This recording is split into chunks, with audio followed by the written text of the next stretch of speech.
2021 was a great year for the PS5, with the debut of the exceptional new IP Returnal, another stellar installment in the Ratchet and Clank series, and the excellent director's cut of Ghost of Tsushima. The PS5's first full post-launch year didn't hold back in terms of first-party offerings. Was Sony able to keep that momentum in 2022? Let's take a look. Sony started off the year with a bang, with Horizon Forbidden West. The second installment in the series sees Aloy journey to the ruins of Las Vegas and San Francisco to investigate a plague that has ravaged the plant and wildlife, causing mass disease and starvation. The narrative takes a lot of turns I wasn't expecting, from the futuristic antagonists Far Zenith, a group of humans who escaped Earth at the beginning of Zero Dawn and have returned to reclaim the planet, to the discovery of Beta, a second, much less confident and tenacious clone of Elizabeth Sobek, the woman Aloy is cloned from. The game also gives a much appreciated focus to many of Aloy's supporting cast, with returning characters like Erend getting much more development and depth, as well as some excellent additions to Aloy's company. Not only can all of them be interacted with in the base, but you also see them interacting with each other, and by the end of the game it really feels like you formed a sort of ragtag team of misfits. Gameplay-wise, Forbidden West improves on just about every aspect of the original,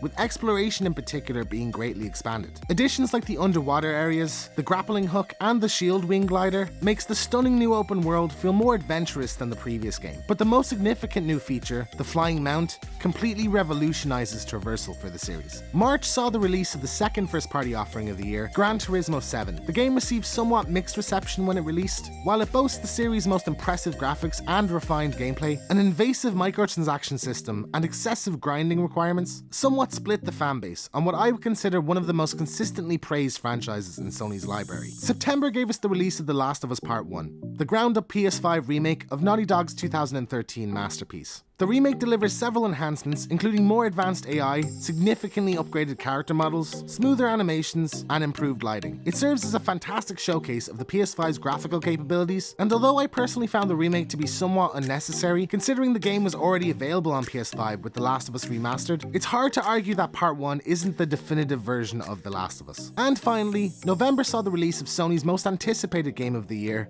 God of War Ragnarok. Following up on the game of the generation that was 2018's God of War was no easy feat, but director Eric Williams and the team at Santa Monica Studio managed to deliver a worthy successor. The story sees Kratos and Atreus attempting to prevent the impending Ragnarok, while coming into conflict with various members of the Norse pantheon, including Heimdall, Thor, and the Allfather himself, Odin. I was surprised at the characterizations of some of the Norse gods, particularly Thor, whose portrayal is much grayer and more nuanced than the previous game had indicated, almost like a reflection of Kratos himself. I also loved Freya's expanded role here, developing her from a strong side character in the previous game to one of the best in the series. Gameplay-wise, while there are a few new additions like the Draupnir Spear, Freya as an alternate companion, and playable Atreus sequences, for the most part the gameplay is more of the same from 2018. And while God of War Ragnarok as a whole is more of a step forward for the series rather than the leap that Horizon Forbidden West was, more of the same isn't necessarily a bad thing, especially when the same is one of the best games ever made.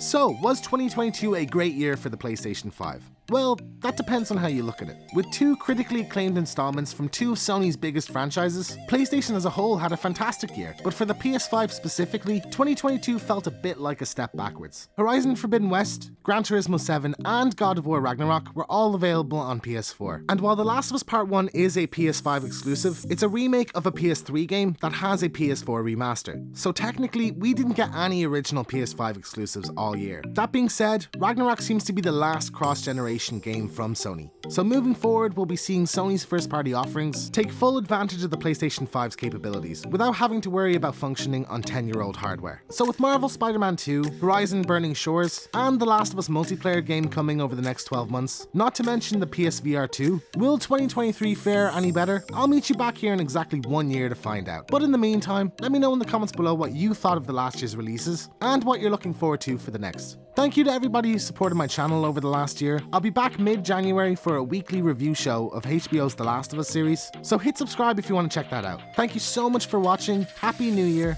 and I'll see you next time.